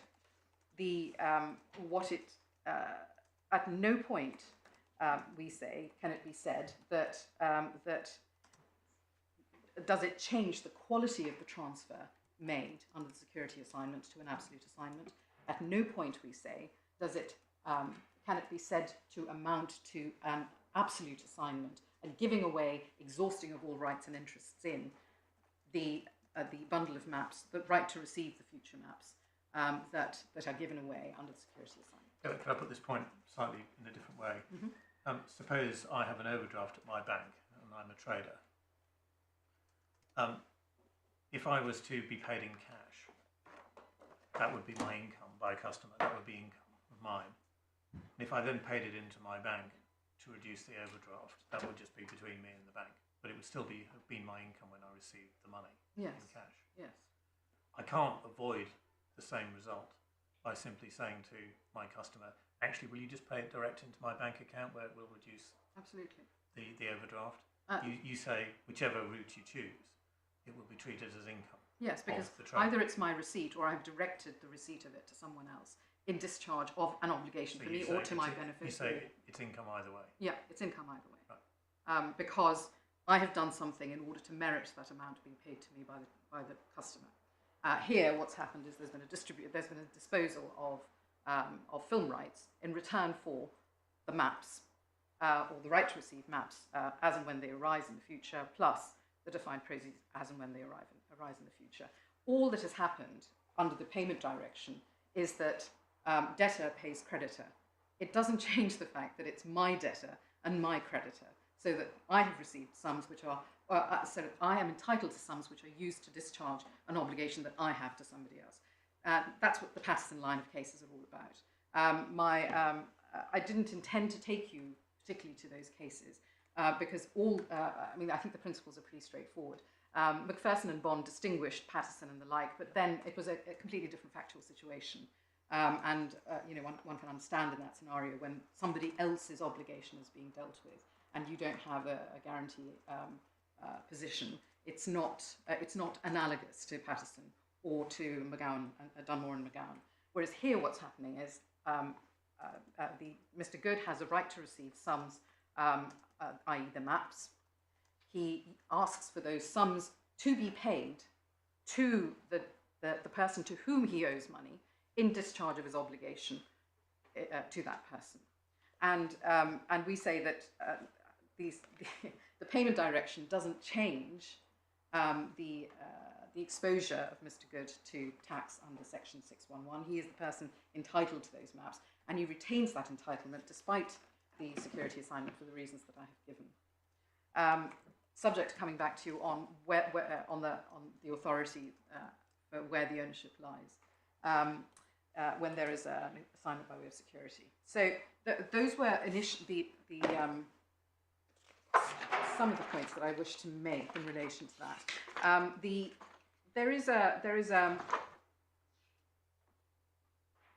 What I'd like to be able to say here is that the upper tribunal had all these points fully in its mind when it was going through its analysis.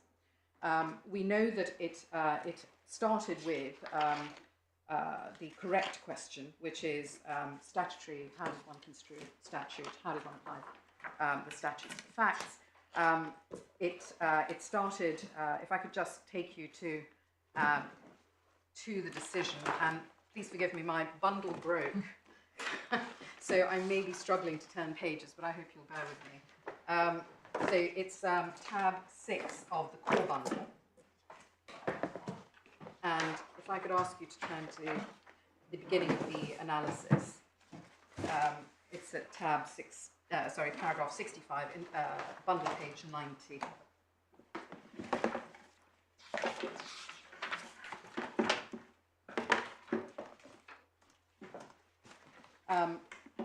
And we begin by construing, do you have that, my lords? Yes, ladies. Construing 611 purposively, and then consider whether that section is intended to apply to the transaction in question viewed realistically. So they've obviously had the right principles in mind, and they even refer to Arrowtown in footnote 20.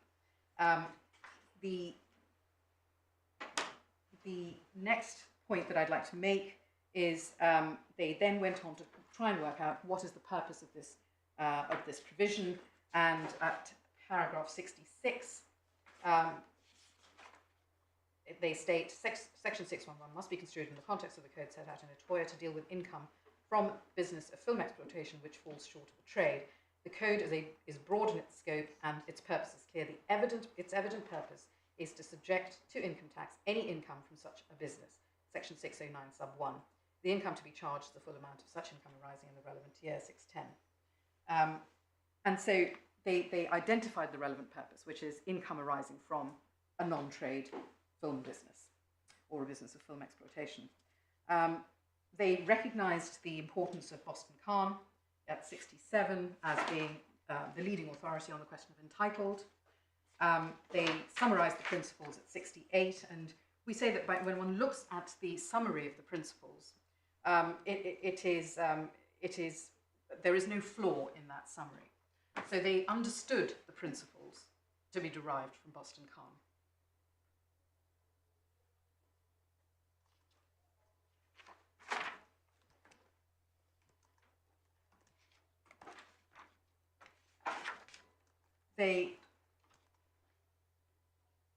And then at paragraphs 84 through to 95, the Upper Tribunal went through the relevant principles and considered them and analysed them. And again, we say that the analysis is not flawed. Now, my learned friend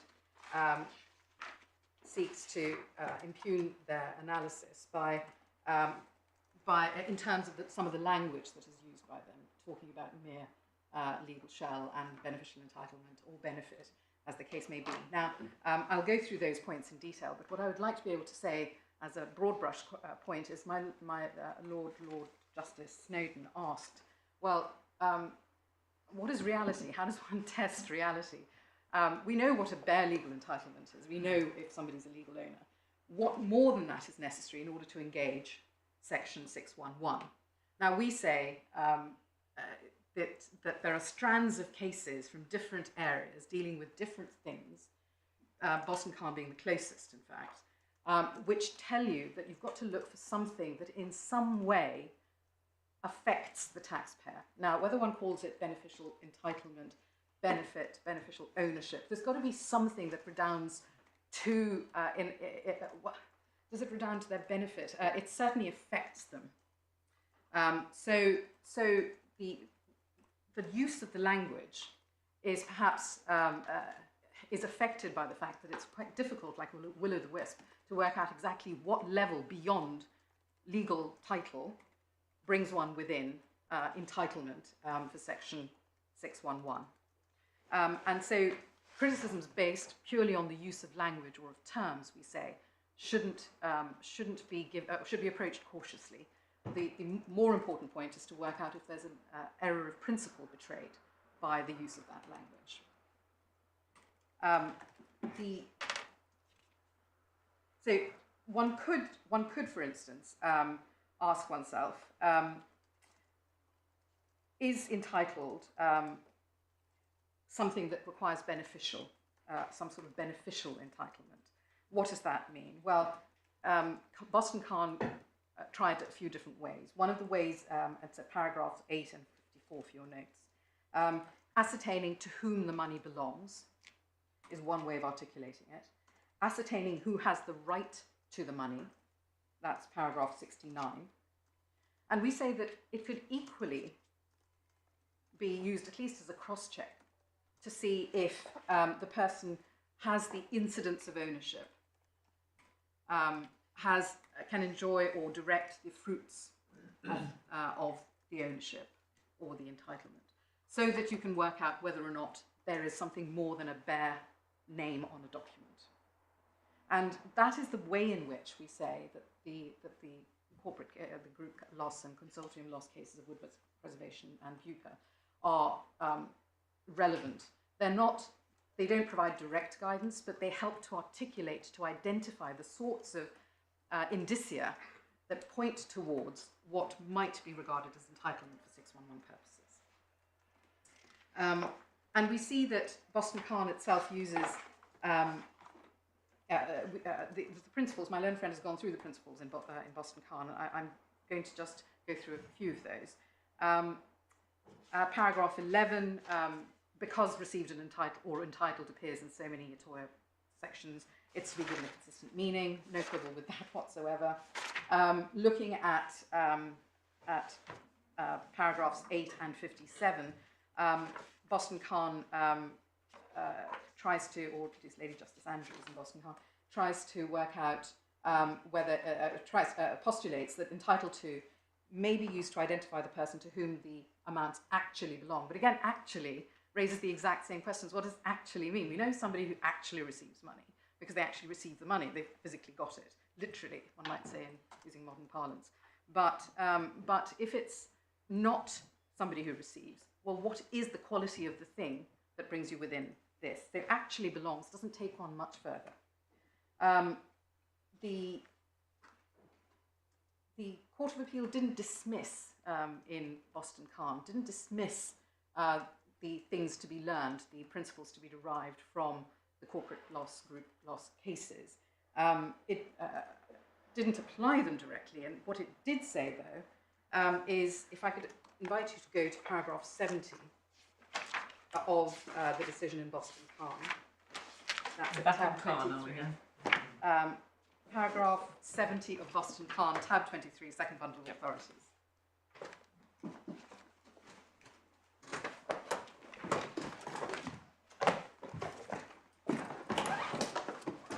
Which paragraph do you want us to go to?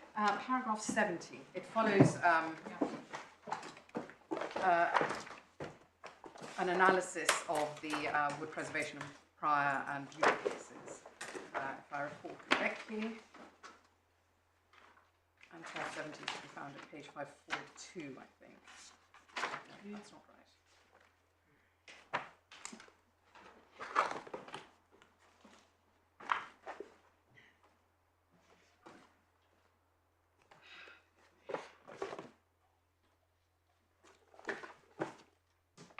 Yes. 70 is at the bottom of 539. So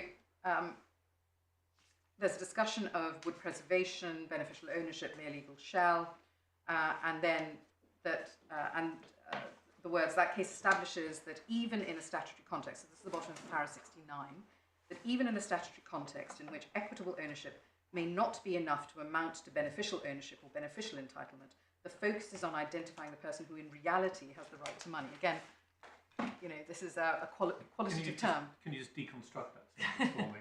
Well, I wish I could, my lord. I mean, I must admit, speaking as I don't understand the difference between equitable ownership and beneficial ownership in this context. In this context, I too struggle with the distinction between them, because either there's legal ownership or there is something more than that. What more than that is required?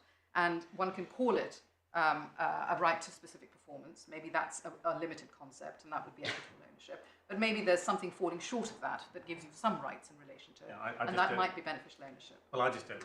Okay, I mean, beneficial ownership.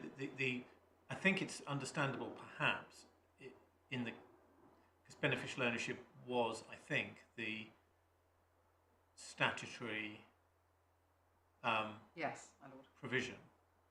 I mean, if you look further up at 68, in Sainsbury and O'Connor, the court was strongly attracted by the proposition that in the context of statutory provisions relating to group relief, beneficial ownership should be equated with equitable ownership, which I have to say would make sense to most sort of chancery lawyers. But there was some problem about that, because the use of beneficial ownership in a statute seemed to have some sort of special meaning, wood preservation and prior. Speaking for myself, I find it really difficult to understand what that distinction is, if it's any distinction at all. My lord, I think in the context of section 611, what is required is something, I would say, more than the bare legal title. And whether that is equitable ownership, beneficial ownership, we would say it doesn't matter. It's got to be more. More than simply having your name on a document. So, I mean, you effectively just say that unless the effect of the assignment and the notice was completely to divest Mr. Good of all right and interest in the maps, or in the entitlement to receive maps, then he falls within the taxing statute. Yes, ma'am. The only way he can get out of it is by showing that all he retained is a bare legal title. Yes. I mean, we'd say that bare legal title would be enough, but really the better view, looking at tax generally, is that there needs to be a qualitative, it's difficult to use words that aren't already within the words we're trying to construe.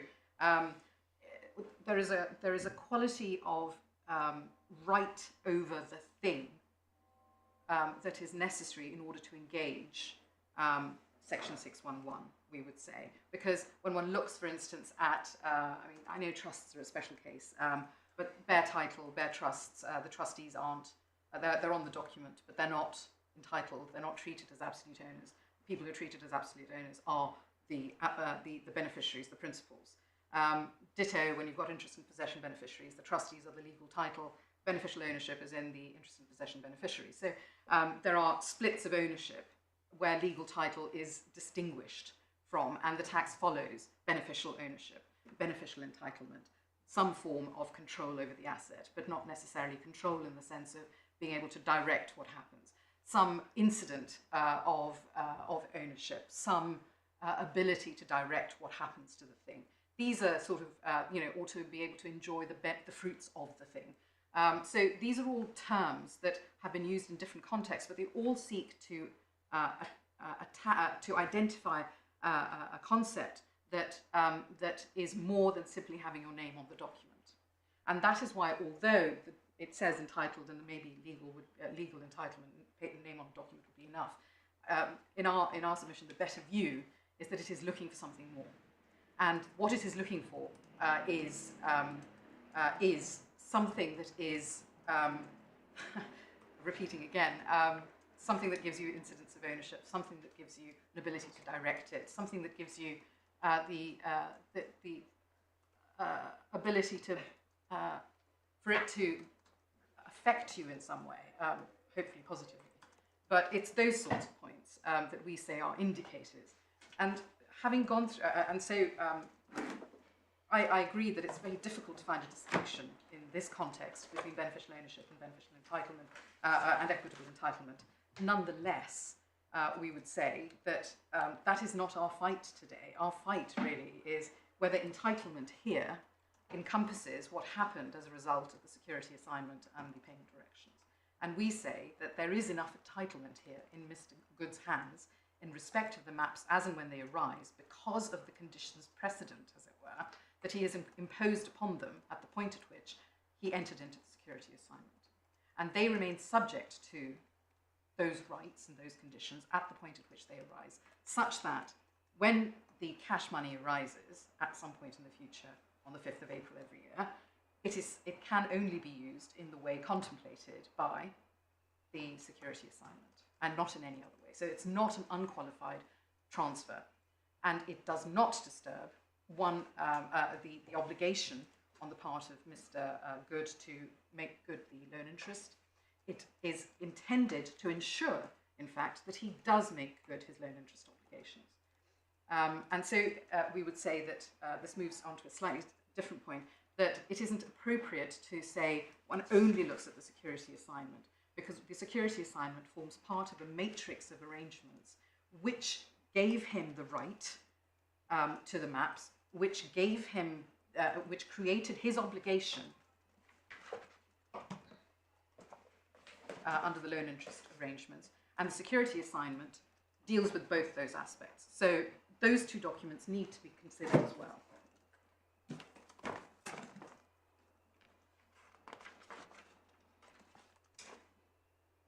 May I assist you? I was just going back to the security assignment again. It's tab 38 of the second bundle. Yeah. I've now got too many bundles out. Happily, they've not exploded.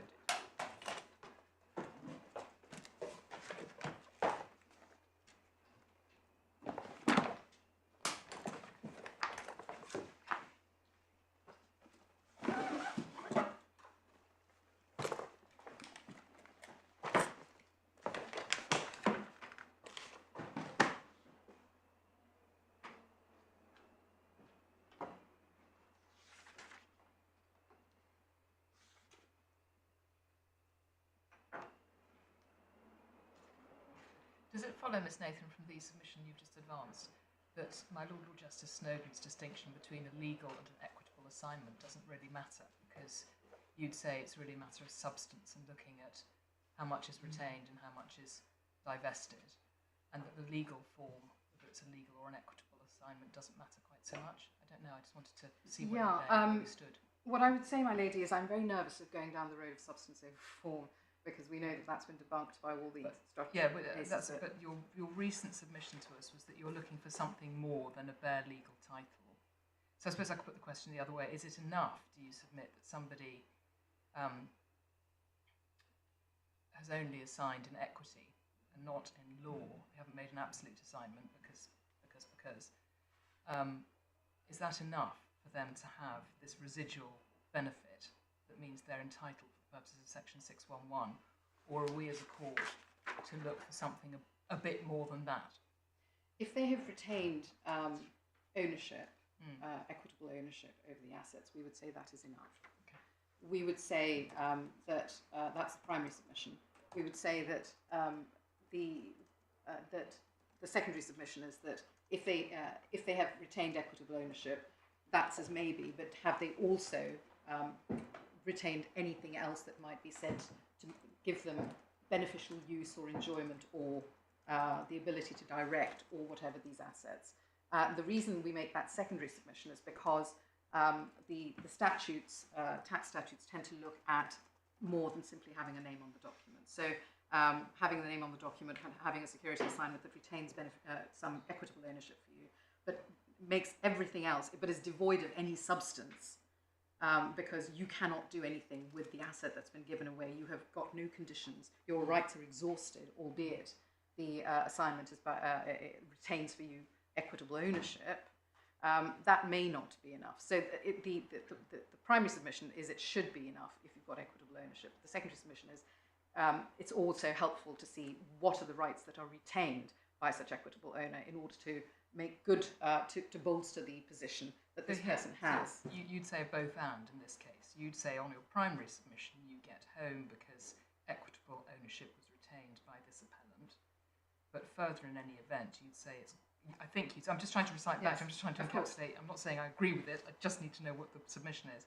In any event, you would say that Mr. Good retained sufficient benefit because he had the condition of how the maps as they came in were to be used, that he retained entitlement on that footing as well. Yes, I wouldn't put that, I would say the and, but I wouldn't say it's because he retained the benefit, it's because he exercised rights, dominion as it were, over the thing that he gave away. Yeah. That meant that he hadn't fully given it away, that he retained the ability for it to be used as he had instructed at the very beginning. So that is, I think, what I'm saying. It's the ability to direct, the ability to condition what happens to the thing as and when it arises. Could you tidy up one thing for me as well? So we've established, I think on your case, that Mr. Good had retained the legal title, and that it was not a complete, he hadn't completely disgorged himself of his rights, legal and equitable rights to the maps. Right. And the disposal, such disposal as he did make, which was not complete, was by way initially of the security assignment, being the principal document, which was as between him and the bank. Right. So can we then just look, so we've concentrated on how that affects Mr. Good because of that disposal, and whether that's left him with any residual entitlement, of however we described it. But can we just look back the other way for a moment? Because the first step, isn't it, is that he has to be paid the maps, or the maps have to be paid under the terms of the contract. And as I understand it, under the terms of the contract, they would have the legal obligation for them to pay any maps is to the person who's legally entitled to the maps. And the person who's legally entitled to the maps has got a contract themselves, an assignment, but that assignment does not affect or impact directly upon the person who has the obligation to pay in the first place. Notwithstanding they have, one word is the same in both titles of the companies. So is there anything in a suggestion or an analysis that would say whatever you say, and however complicated we get the arguments of what may or may not have been retained and therefore created an entitlement down the road by virtue of the relationship with the bank and the disposal of the bank, the fact remains that Mr. Good was, as the legal owner of the maps, was entitled and continued to be entitled to payment to him under the contract. The fact that he had subsequently assigned them to third party, namely the bank, is a different. So, in other words, that there's is there an analysis that would say that there's potentially an entitlement from two directions? One, a continuing entitlement as the legal owner for payment under the contract, and secondly, however you define your continuing residual entitlement pursuant to the assignment, or am I wrong about that? I simply want to clear the decks really at both ends of the analysis, and we've only been concentrating, it seemed to me, on the second part. Yes, my lady, you are right. We have been concentrating on the second part. I'm just conscious of the time. Might I consider this overnight and come back to you first thing in the morning? Yes, certainly. That would be acceptable. Yes, of course it would. And in terms of timing, are we listed for a day and a half? Yeah, listed for another half. Yeah. So I suspect I won't be very long in the morning. I hope to be done in about 40 minutes or so. Certainly. Minutes. Perhaps with a little indulgence, but no. Well, we have. I'm very conscious to both of you. You've both been endlessly patient as we've been more and more creative and inventive throughout the day. But it is an important point, and as you will all appreciate, that we are very engaged with the.